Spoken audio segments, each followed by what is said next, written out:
Hello दोस्तों, नमस्ते। एक बार फिर स्वागत है आपका हमारे यूट्यूब चैनल आदर्श स्टडी सेंटर में। दोस्तों, आज हम जानने वाले हैं माध्यमिक शिक्षा बोर्ड राजस्थान अजमेर की उच्च माध्यमिक परीक्षा यानी 12th board exams history subject में किस प्रकार आप 80 में से 80 अंक प्राप्त कर सकते हैं। यानी कि पूरे में से पूरे अंक प्राप्त करने के लिए आपको कॉपी में किस प्रकार की शैली का प्रयोग करना है, किस प्रकार आपको क्वेश्चन का आंसर आपको सही आ रहा है, लेकिन उस आंसर को आपको किस प्रकार लिखना है, ये जानने के लिए आज हम लेकर आए हैं जो पिछला बोर्ड एग्जाम हुआ था 2022 का। हालांकि 2023 का भी हो चुका है, लेकिन 23 के बोर्ड एग्जाम टॉपर की कॉपी अभी आरबीएससी साइट पर उपलब्ध नहीं है। इस कारण हम 2022 के टॉपर की कॉपी को लेकर आए हैं, हिस्ट्री सब्जेक्ट के टॉपर की कॉपी को। और उसमें हम जानने वाले हैं उसने किस प्रकार जो है अपनी इस बोर्ड एग्जाम्स की उत्तर पुस्तिका में जो है अपने प्रश्नों की श्रृंखला, उत्तरों की श्रृंखला को लिखा है ना। और जो उत्तर लिखे हैं वो किस प्रकार लिखे हैं, किस प्रकार लाइनें छोड़कर जो है विशिष्ट शैली का प्रयोग करते हुए उसने उत्तर लिखे हैं, और किस प्रकार जो है उसने एग्जामिनर जो कॉपी जांचने वाला है उसको प्रभावित किया है और उसे पूरे में से पूरे अंक मिले हैं। बिल्कुल आप भी प्राप्त कर सकते हैं पूरे में से पूरे अंक। और इसके लिए आपको देखनी पड़ेगी इस बोर्ड एग्ज़ाम जो दिया है 2022 के बोर्ड एग्ज़ाम को, जिस टॉपर ने, जिसने 80 में से 80 अंक प्राप्त किए हैं उसकी कॉपी को। ठीक है, चलिए विश्लेषण करते हैं इस बोर्ड एग्ज़ाम देने वाले टॉपर की कॉपी का, है ना। किस प्रकार इसने लिखा है और किस प्रकार की शैली का प्रयोग किया है। बिल्कुल आज हम यही जानने वाले हैं कि हम भी प्राप्त कर सकते हैं 80 में से 80 अंक। सवाल का आंसर पूरा आता है, लेकिन इस उस आंसर को लिखना किस प्रकार है ये जानना है हमें। ठीक है, चलिए शुरू करते हैं ये श्रृंखला, उत्तरों की श्रृंखला। साथ ही साथ हम पेपर को भी देखने वाले हैं, पेपर में क्वेश्चन किस प्रकार आए हैं। खंड चार चार भागों में आपका पेपर बंटा हुआ है। खंड ए में पहला, दूसरा, तीसरा कुछ इस प्रकार क्वेश्चन है। तो पहला क्वेश्चन है बहुविकल्पी प्रश्न, यानी टोटल पहले बहुविकल्पी प्रश्न में 12 क्वेश्चन है, यानी पहला प्रश्न टोटल कितने नंबर का है, 12 नंबर का। देखो इस टॉपर को पूरा पहले प्रश्न में 12 अंक मिले हैं। देखिए 12 अंक। 12 प्रश्न कौन से हैं। मौर्य साम्राज्य का संस्थापक कौन था, चंद्रगुप्त। प्राचीन काल में मंदसौर को किस नाम से जाना जाता था, दसपुर। और प्रभावती गुप्त किस वंश की प्रसिद्ध शासिका थी, वाकाटक वंश की। किताबुल हिंद पुस्तक के लेखक कौन थे, अल बिरूनी। मगध की राजधानी पाटलिपुत्र। मिट्टी से बने हल के प्रतिरूप किस स्थल से प्राप्त हुए हैं, बनावली। देखो इसने पहले ही पृष्ठ पर केवल 6 क्वेश्चन लिखे हैं, खंड ए लिखकर। देखो पहले, सबसे पहले खंड ए लिखा। देखो लाइनों की परवाह मत कीजिए, आपको इस पूरी उत्तर पुस्तिका में जो है 30 पृष्ठ मिलने वाले हैं, और आप उसमें से सिर्फ 20 या 21 पृष्ठ ही भर पाएंगे, है ना। तो टेंशन की जरूरत नहीं है आपको, जो है लाइनें जो है छोड़ती रहनी है। देखो किस प्रकार इसने सिर्फ पहले पृष्ठ पर केवल 6 क्वेश्चन लिखे हैं। जो पहले प्रश्न के 6 भाग हैं, 6 जो प्रश्न हैं छोटे वाले, है ना। पहले प्रश्न में एक नंबर के 6 प्रश्न किस प्रकार लिखे। देखो चंद्रगुप्त। देखो ऑप्शन का भी महत्व है, कौन से ऑप्शन में है चंद्रगुप्त, ये भी इंपॉर्टेंट है ना। पहले का चंद्रगुप्त, फिर दूसरे का सै दसपुर, तीसरे का द वाकाटक। इस प्रकार देखो पूरे क्वेश्चन लिखे हैं इसने। चौथे का अलबिरुनी, पांचवे का पाटलिपुत्र, छठे का बनावली। इसी प्रकार देखिए छठा, सातवां क्वेश्चन, सिंधु घाटी सभ्यता की सबसे विशिष्ट पुरावस्तु मुहर। 1857 की क्रांति के समय मुगल सम्राट बहादुर शाह जफर। बंगाल में इस्तमरारी बंदोबस्त कब लागू हुआ, 1793 में। अकबर के काल का सरकारी इतिहासकार कौन था, अबुल फजल। तालीकोटा का युद्ध कब हुआ, 1565। कौन से सूफी संत गरीब नवाज के नाम से जाने जाते हैं, ख्वाजा मोइनुद्दीन चिश्ती। अजमेर में दरगाह इनकी। देखिए किस प्रकार दूसरे पृष्ठ पर जो है इसने टोटल ये क्वेश्चन लिखे हैं। देखो सातवें का मुहर, आठवें का बहादुर शाह जफर, है ना। जो ऑप्शन में लिखा है आपको वही लिखना है, पूरा नाम लिखने की जरूरत नहीं है। देखो नब्बे का बे ऑप्शन में 1793, फिर 10वें का अबुल फजल, 11वें का 1565 तालीकोटा युद्ध, और 12वें का ख्वाजा मोइनुद्दीन चिश्ती। आपको पूरा नहीं लिखना है, जितना ऑप्शन में लिखा उतना ही लिखना है, ठीक है। फिर देखिए दूसरा प्रश्न, रिक्त स्थानों की पूर्ति करनी है। 6 क्वेश्चन आए हैं टोटल। देखिए सितंबर 1939 में दूसरा विश्व युद्ध प्रारंभ हो गया। दूसरा गोलमेज सम्मेलन 1931 में लंदन में आयोजित किया गया। प्लासी के युद्ध में किसकी हार हुई, आपके किसकी हार हुई थी, नवाब सिराजुद्दौला। बिल्कुल नवाब सिराजुद्दौला की हार हुई। और अखिल भारतीय जनगणना का पहला प्रयास 1872 में किया गया। और 1861 में अमेरिका देश में जो है गृह युद्ध प्रारंभ हो गया। और 1857 में ब्रिटेन में जो है कपास आपूर्ति संघ की स्थापना हुई। देखिए किस प्रकार आंसर लिखे हैं इसने, रिक्त स्थान की पूर्ति। देखो किस प्रकार ऊपर 2 लाइनें छोड़ी है, फिर 2 लाइनें छोड़कर जो इसमें सिर्फ तीसरे जो पृष्ठ है, इसमें तीसरे पृष्ठ में केवल 6 क्वेश्चन लिखे हैं। देखिए देखिए 6 प्रश्न केवल। देखिए दूसरे का पहला, द्वितीय, फिर 2 नंबर लगा के गोलमेज, है ना। जो खाली जगह में बाकी है वही लिखना है, गोलमेज। आगे सम्मेलन लिखा हुआ है ना। तीसरे में नवाब सिराजुद्दौला, फिर 1872, फिर अमेरिका, फिर कपास। देखो तीसरा क्वेश्चन क्या है? अति लघुत्रात्मक प्रश्न, ये आप इसका उत्तर जो है या तो एक शब्द में लिखिए अथवा लिखा हुआ है या तो एक पंक्ति में लिखिए। बिल्कुल, देखिए महात्मा गांधी ने भारत छोड़ो आंदोलन किस वर्ष प्रारंभ किया? 1842। भारत छोड़ो आंदोलन, quit India movement. Mahatma Gandhi ने अपने सत्याग्रह के लिए नमक को क्यों मुद्दा बनाया? इसमें आप एक पंक्ति में लिखना है। गेटवे ऑफ इंडिया का निर्माण क्यों करवाया गया? जॉर्ज पंचम और उसकी पत्नी मैरी आई थी ना। अवध का ब्रिटिश साम्राज्य में विलय कब किया गया? 1856। 1857 की क्रांति से एक वर्ष पहले। अंडाल कौन थी? बिल्कुल ऐसे अंडाल और ऐसे अलवार, बिल्कुल अलवार थी। अकबर ने ख्वाजा मोइनुद्दीन चिश्ती की दरगाह की कुल कितनी बार यात्रा की? 14 बार। इब्न बतूता ने किस शहर को भारत का सबसे बड़ा शहर बताया? दिल्ली। शाहजहां के सबसे बड़े पुत्र कौन थे? दारासिको। मनुस्मृति का संकलन कब किया गया? 200 ईसा पूर्व से 200 ईस्वी तक। मनुस्मृति में पैतृक संपत्ति के बंटवारे के संबंध में स्त्रियों के क्या प्रावधान, स्त्रियों के लिए क्या प्रावधान किया गया? तो उनको जो है पैतृक संपत्ति में अधिकार नहीं था। पिता की संपत्ति में केवल जो है पुत्र ही पिता की संपत्ति का बंटवारा कर सकते हैं। बहिर्विवाह पद्धति यानी गोत्र के अंदर विवाह नहीं करना। बहिर्विवाह यानी गोत्र के बाहर विवाह करना। जॉन मॉर्सल ने सिंधु घाटी में एक नवीन सभ्यता की खोज की घोषणा कब की? 1924 में। और खोज कब हुई थी? 1921 में। आपके दयाराम साहनी ने हड़प्पा की खोज की थी। और 1924 में जो है जॉन मॉर्सल ने लंदन वीकली में जो है सिंधु घाटी सभ्यता की 1924 में घोषणा की। देखिए 12 प्रश्नों का उत्तर इसने किस प्रकार लिखा है? देखिए तीसरे का ये पहला 1942 में आपके क्विट इंडिया मूवमेंट, भारत छोड़ो आंदोलन शुरू हुआ। फिर देखो नमक के बारे में, क्योंकि उन दिनों नमक उत्पादन पर सरकार का एकाधिकार था तथा यह भारतीयों को जो है सुलभ ग्रामोद्योग से वंचित करता था। देखो गेटवे ऑफ इंडिया का निर्माण राजा जॉर्ज पंचम तथा उनकी रानी मैरी के स्वागत के लिए बनाया गया। फिर देखो सन 1856 में अवध का विलय कर लिया अंग्रेजों ने। अंडाल कौन थी? अलवार, विष्णु भक्त और छंदों में अपनी भक्ति भावना व्यक्त करती थी। देखिए छठा, फिर देखो 14 बार अकबर ने जो है यात्रा की थी आपके अजमेर के सूफी जो संत हैं चिश्ती संत उनकी, और दिल्ली को दारा सबसे बड़ा शहर दिल्ली को और दारासी को सबसे बड़ा पुत्र। मनुस्मृति का संकलन लगभग दूसरी शताब्दी ईसा पूर्व से दूसरी शताब्दी ईस्वी यानी 200 ईसा पूर्व से 200 ईस्वी।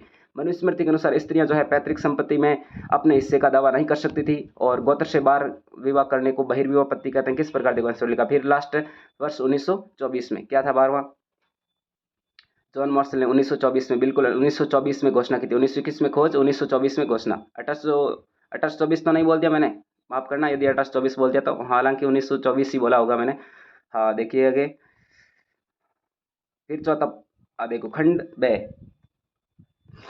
अंग्रेजों द्वारा भारत के सार्वजनिक भवनों में नव शास्त्रीय शैली का प्रयोग क्यों किया गया? फिर मतलब खंड ब में किया गया प्रश्न है। पांचवा है 1857 के विद्रोह में विद्रोहियों द्वारा हिंदू मुस्लिम एकता के लिए क्या क्या कदम उठाए गए? किन्हीं दो का उल्लेख करना है आपको। दो कौन कौन से कदम उठाए? फिर है छठा, 1857 के विद्रोह के समय भारतीय सैनिकों में असंतोष के क्या कारण थे? किन्हीं दो का उल्लेख कीजिए। फिर है रैयतवाड़ी व्यवस्था इस्तमरारी बंदोबस्त से किस प्रकार भिन्न थी? और संथाल विद्रोह के क्या कारण थे? आप कैसे कह सकते हैं कि विजयनगर के प्रधानमंत्री रामराय द्वारा सुल्तानों के प्रति अपनाई गई नीति जोखिमपूर्ण थी?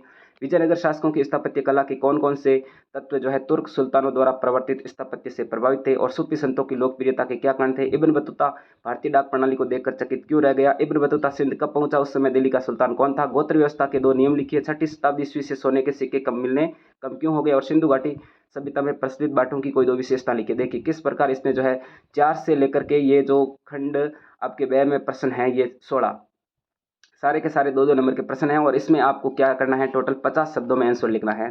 50 शब्द में। देखिए चौथे का उत्तर क्या लिखा है? अंग्रेजों द्वारा भारत में सार्वजनिक भवनों में नवशास्त्रीय शैली का प्रयोग इसलिए किया था क्योंकि यह शैली प्राचीन रोम की भवन निर्माण शैली से निकली थी। इसके अलावा अंग्रेजों को लगता था कि यूरोपीय ढंग की दिखने वाली इमारतें उनकी श्रेष्ठता, अधिकार व सत्ता की प्रतीक होगी। 1857 के 5वां आंसर कैसे लिखा? देखो 5वें में 2 कदम लिखने हैं। 1857 के विद्रोह में विद्रोहियों द्वारा जारी घोषणाओं में जाति व धर्म के भेद की अवहेलना किए बिना सभी वर्गों का आह्वान किया गया। अब दूसरे पृष्ठ पर दूसरा कांड भी लिखा है। 5वें का दूसरा क्या लिखा है? देखो 1857 के विद्रोह को एक ऐसे विद्रोह के रूप में प्रस्तुत किया जा रहा था जिसमें हिंदू व मुसलमानों का फायदा और नुकसान जो है वो बराबर था। छठे का क्या लिखा? सैनिकों को एनफील्ड राइफलें यानी जो नई बंदूकें हैं एनफील्ड राइफलें। पुरानी बंदूकें कौन सी थी? Brown base. एनफील्ड राइफलें चलाने हेतु दी गई जिनकी कारतूसों की चिकनाई के बारे में कहा गया था कि इसमें गाय व सूअर की चर्बी मिलाई गई थी। और दूसरा लिखा है अंग्रेज अफसर सैनिकों की भावनाओं की जरा भी कोई कद्र नहीं करते थे। गोली गाली गलोच शारीरिक हिंसा सामान्य बात थी। फिर है रैयतवाड़ी बंदोबस्त व्यवस्था। 7वें का आंसर 1820 में बंबई दक्कन में एक नई राजस्व प्रणाली लागू की गई जिसे रैयतवाड़ी बंदोबस्त कहा गया। इसमें राजस्व की राशि सीधे जो है रैयत यानी किसान के साथ तय की गई, जबकि इस्तमरारी बंदोबस्त व्यवस्था में राजस्व की राशि जमींदारों के साथ तय की गई थी। इस्तमरारी बंदोबस्त व्यवस्था बंगाल में लागू की गई थी। देखो अगला 8वां क्वेश्चन, संथाल विद्रोह के क्या कारण थे? संथालों ने यह देख लिया कि उन्होंने जिस भूमि पर खेती करना शुरू किया वह उनके हाथों से निकलती जा रही है। संतालों की भूमि पर सरकार ने भारी कर लगा दिया गया था और जमींदार ग्रामीण क्षेत्र पर अपने नियंत्रण का दावा करते थे।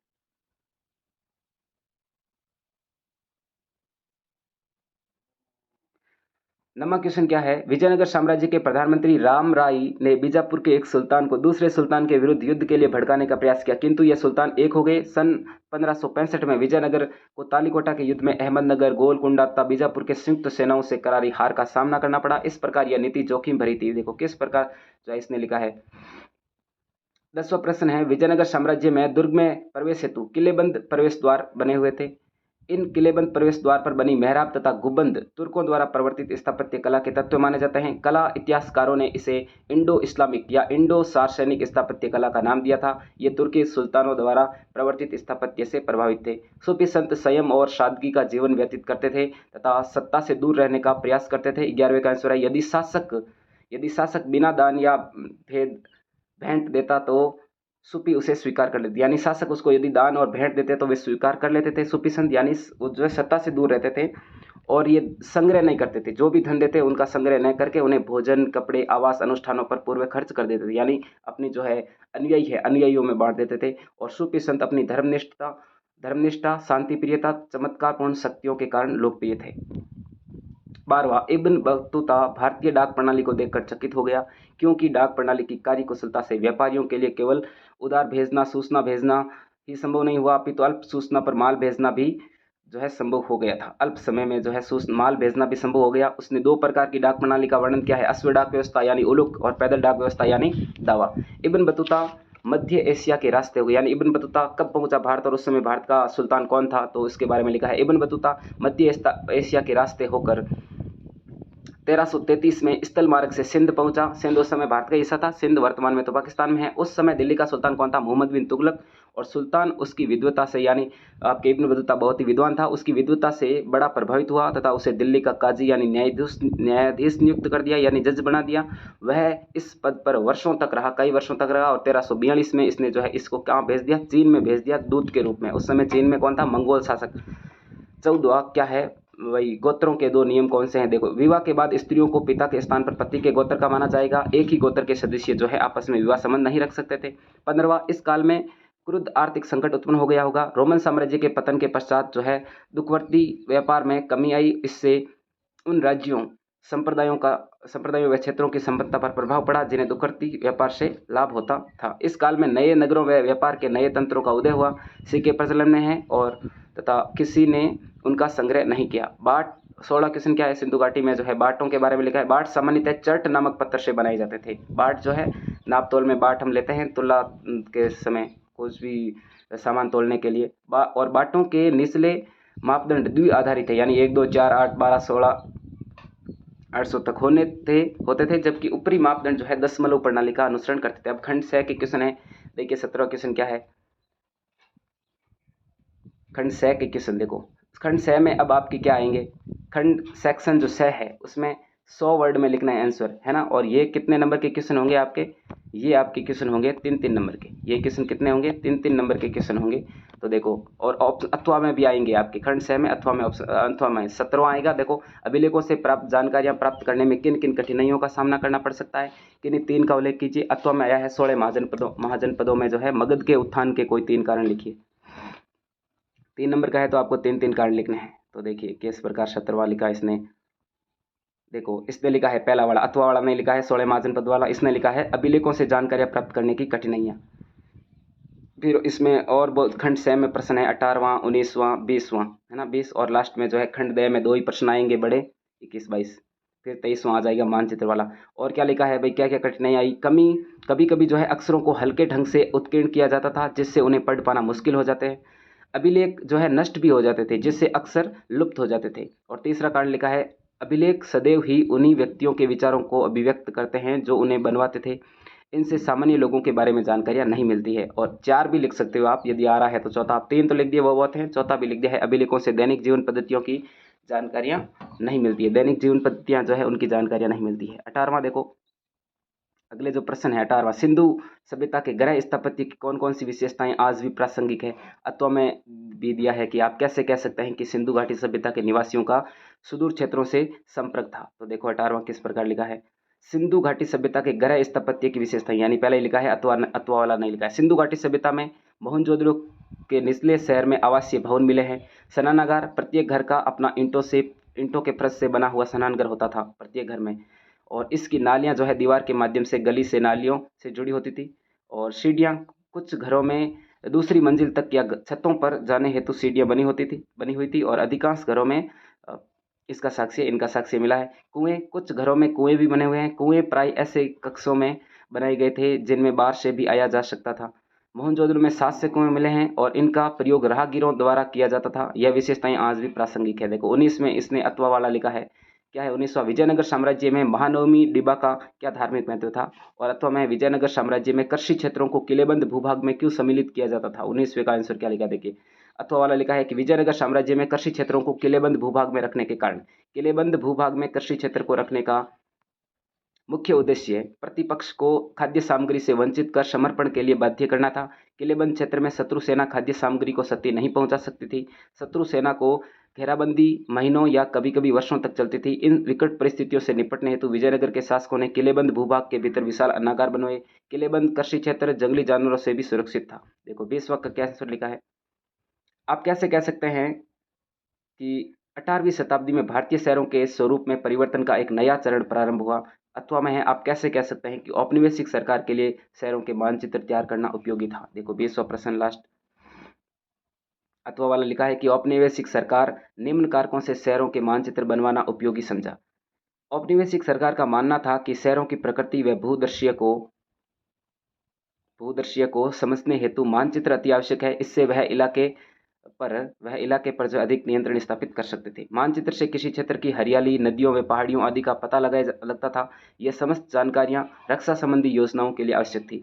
मकानों की सघनता व सड़कों की स्थिति से इलाके की व्यावसायिक संभावनाओं का पता चलता था। मानचित्र रक्षा संबंधी योजनाएं बनाते समय महत्वपूर्ण जानकारियों के स्रोत होते थे। अतः इन सभी कारणों से औपनिवेशिक शासन सरकार के लिए शहरों का मानचित्र तैयार करना उपयोगी था। अच्छा, अब खंड दे में जो है क्वेश्चन क्या आएंगे, सिर्फ 2 ही क्वेश्चन करने हैं खंड दे में। आपको खंड दे में कितने क्वेश्चन करने हैं, 2 ही क्वेश्चन करने हैं, एक 21वां और एक 22वां। इसमें भी अथवा आएगा, ये 4 नंबर का प्रश्न होगा, है ना, 4 नंबर का होगा, और 250 शब्दों में जो है आपको उत्तर सीमा लिखनी है, 250 शब्द में। तो पहला क्वेश्चन क्या है, देखो ये 5वें पार्ट से आया है, मतलब छठे पार्ट से आया है। इस बार का जो भक्ति सूफी परंपराएं पार्ट है उसमें से बड़ा प्रश्न आया। इस बार भी जो है भक्ति सूफी परंपराओं से आ सकता है, क्योंकि इस बार ये पार्ट जो है 7 नंबर का है। हालांकि अभी ब्लूप्रिंट जारी नहीं हुआ है, नील पत्र जारी नहीं हुआ है, उसके आधार पर हम और विस्तार से जो है जान पाएंगे कि किस पार्ट से कितना बड़ा क्वेश्चन आएगा और कौन से पार्ट से छोटा क्वेश्चन आएगा। 2 ही प्रश्न आने हैं बड़े। सूफी मत के विकास में खानका और सिलसिला की भूमिका का उल्लेख कीजिए। खानका यानी कि सूफी संत है, सूफी संत का जो निवास स्थान है, सूफी संत का जो रहने का स्थान है, यानी कि जो बैठने की जगह है, यानी धर्मशाला कह सकते हैं खानका को। और सिलसिला यानी कि सूफी संप्रदाय। या अथवा में लिखा है कि कर्नाटक की वीर शैव परंपरा का वर्णन कीजिए। आप में से जो आपको इस दोनों में से जो भी अच्छा लगता है वो आप कर सकते हैं। और इस विद्यार्थी ने कौन सा किया है, बड़े प्रश्नों में से इसने किया है खंड दे में ये अथवा वाला किया है कि कर्नाटक की वीर शैव परंपरा। इसको अच्छे से आता होगा। देखो इसमें पूरे 4 नंबर मिले हैं, इसको देखो पूरे 4 में से 4 नंबर मिले हैं। इसमें से बड़ा प्रश्न जो है 4 नंबर का। 12वीं शताब्दी में कर्नाटक में बासवन्ना नामक एक ब्राह्मण के नेतृत्व में यह आंदोलन चला था। कर्नाटक की जो वीर शैव परंपरा है वो बासवन्ना के नेतृत्व में चली थी। बासवन्ना प्रारंभ में शैव मत के समर्थक थे, है ना, तभी तो शैव परंपरा शुरू की इसने। शैव मत के समर्थक थे तथा चालुक्य राजा नहीं थे। यहाँ पर देखो ज़्यादा एग्जामिनर ने ध्यान नहीं दिया, यहाँ चालुक्य राजा नहीं है। यहाँ पर राजा कौन से थे, यहाँ पर थे आपके कल्लाचूरी वंश के राजा। कल्लाचूरी वंश कर्नाटक में शासक हुए ना, कल्लाचूरी राजा। इसने गलत लिखा है लेकिन एग्जामिनर का जो है यहाँ पर ध्यान नहीं गया है। कल्लाचूरी राजा के दरबार में मंत्री थे। कौन सा वंश था वो, कलचूरी वंश, कल्लाचूरी वंश। अपनी किताब में क्या लिखा है, कल्लाचूरी वंश। जो बासवन्ना थे वो पहले कल्लाचूरी वंश के राजा के दरबार में मंत्री थे। और बासवन्ना के अनुयायी वीर शैव यानी शिव के वीर व लिंगायत यानी लिंग धारण करने वाले कहलाए। और वीर शैव परंपरा के धार्मिक सिद्धांत क्या थे, लिंगायतों ने जाति प्रथा तथा क्रुद्ध समस्याओं से दूषित होने की ब्राह्मणीय अवधारणा की आलोचना की, यानी बुराई की। ये श्राद्ध संस्कार का पालन नहीं करते थे तथा जो भी मरता था उसको विधि पूर्वक दफनाते थे। लिंगायतों के अनुसार क्या है इसमें? लिंगायतों के अनुसार मृत्यु पश्चात भक्त जो है शिव में लीन हो जाएंगे, यानी उसमें विलीन हो जाएगा तथा पुनः धरती पर लौटकर नहीं आएंगे। लिंगायतों ने पुनर्जन्म के सिद्धांत पर प्रश्न चिन्ह लगाए, यानी कि ये पुनर्जन्म को नहीं मानते थे। इन्होंने विधवा पुनर्विवाह तथा सती प्रथा पर रोक पर बल दिया, और इससे जिन समुदायों को 4 वर्णों वाली ब्राह्मणीय व्यवस्था में स्थान नहीं मिला, वे लिंगायतों के अनुयायी हो गए। लिंगायत समुदाय के पुरुष वाम स्कंध पर यानी बाएं कंधे पर चांदी के कटोरे, यानी इसने पिटारे लिखा है, चलो, कटोरे में एक लघु लिंग धारण करते थे, यानी छोटा शिवलिंग धारण करते थे, जिसको जो लोग श्रद्धा की दृष्टि से देखते थे। शिव का प्रतीक होने के कारण इन्हें पवित्र समझा जाता था तथा इसकी पूजा की जाती थी। लिंगायतों ने यज्ञों व अनुष्ठानों की निर्ध्यता पर भी आक्षेप किया तथा ईश्वर की उपासना पर बल दिया। लिंगायतों ने निम्न वर्णों को भी अपने समुदाय में स्थान प्रदान किया। लास्ट बड़ा क्वेश्चन क्या है? 22वां, जन नेता के रूप में महात्मा गांधी के उत्थान का मूल्यांकन कीजिए, यानी महात्मा गांधी वाले चैप्टर से ही आपका बड़ा क्वेश्चन बनेगा इस बार। और राष्ट्रीय आंदोलन में नमक सत्याग्रह के योगदान का मूल्यांकन कीजिए। इसने कौन सा किया? अथवा वाला किया है। इसने 22वें का कौन सा किया है?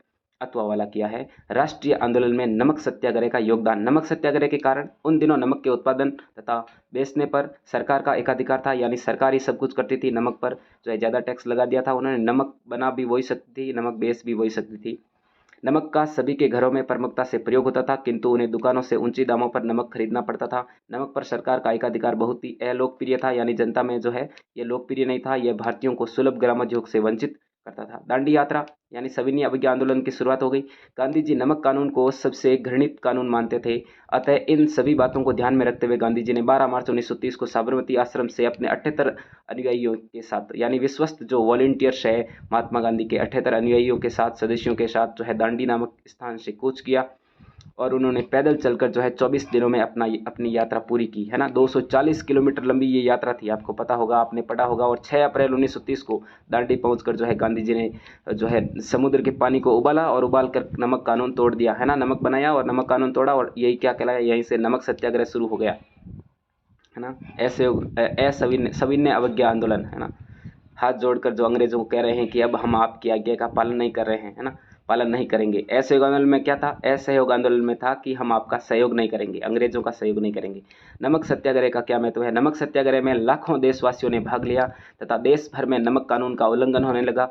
इस आंदोलन की सबसे बड़ी विशेषता यह थी कि इसमें महिलाओं ने बढ़ चढ़कर भाग लिया। उन्होंने विदेशी वस्त्रों तथा शराब की दुकानों पर धरना दिया और अपने आप को गिरफ्तारी के लिए पेश किया। उदाहरण के लिए कमला देवी चट्टोपाध्याय ने जो है गिरफ्तारी दी थी। नमक सत्याग्रह के साथ ही सविनय अवज्ञा आंदोलन प्रारंभ हो गया, जिससे देश भर में यह आंदोलन तीव्रता से फैल गया। नमक सत्याग्रह ने गांधी जी को दुनिया भर में प्रसिद्ध कर दिया। इससे अंग्रेजों को यह एहसास हो गया कि अब उनका राज अधिक नहीं टिकेगा तथा उन्हें भारतीयों को भी सत्ता में हिस्सा देना पड़ेगा। नमक सत्याग्रह ने भारतीयों में राष्ट्रीयता की भावना जागृत करने में अहम भूमिका अदा की और देश भर में अंग्रेजी शासन की नींव हिल गई। इस प्रकार नमक सत्याग्रह ने देश में राष्ट्रीय आंदोलन हेतु पृष्ठभूमि तय की तथा देशवासियों में स्वाधीनता का जोश भर दिया। अब लास्ट 23वां प्रश्न मानचित्र वाला प्रश्न है। अब मानचित्र में भी 2 आएंगे, अथवा वाला भी आएगा और सीधा भी आएगा। देखो मानचित्र 23वां, या तो आप सूरत, अजमेर, मेरठ, कटक को कर सकते हो, या आप जो है जबलपुर, झांसी, अलीगढ़, अंबाला को पिक कर सकते हो। अंबाला यानी अंबाला कहाँ? हरियाणा में। तो इसने कौन सा किया है? इसने कौन सा किया? देखिए ये इसका मानचित्र देखिए। हाँ, इसका रोल नंबर देख के आप 2022 में जाकर इसका जो है पूरे नंबर कितने हैं वो देख सकते हैं। और हिस्ट्री में तो 80 में से 80 आई हैं, है ना। हमें हिस्ट्री में ही देखना है कि 80 नंबर किस प्रकार ला सकते हैं। देखिए अजमेर राजस्थान में, मेरठ उत्तर प्रदेश में, सूरत गुजरात में, कटक ओडिशा में, है ना। चारों के चारों एकदम सही, बिल्कुल। इसको फिर कितने नंबर मिले? पूरे 4 में से 4 मिले, है ना। इस प्रकार जो है इस विद्यार्थी को, चाहे पुरुष हो चाहे महिला हो, इस जो है स्टूडेंट को कितने मिले हैं? छात्र छात्रा कोई भी हो, चाहे इससे जो है पूरे में से पूरे यानी कि 80 अंक मिले हैं, है ना। एक जो है 18वें प्रश्न में हालांकि इसको 2 सही 3/4 मिले, यानी 3 पूरे नहीं मिले, फिर भी जो है एक इसमें और एक 22वें में, फिर भी जो है 79 हो गए हैं। हाँ, 79 सही 1/2 यानी 80 हो गए हैं, 79, तो टोटल 80 कर दिए हैं। 2 प्रश्नों में उसने थोड़ी ठीक नहीं की है, 18वां और 22वां, है ना। फिर भी जो है इसे पूरे जो है मिल गए हैं कितने नंबर। इस प्रकार आप भी जो है प्रयत्न करके पूरे अंक प्राप्त कर सकते हैं। धन्यवाद।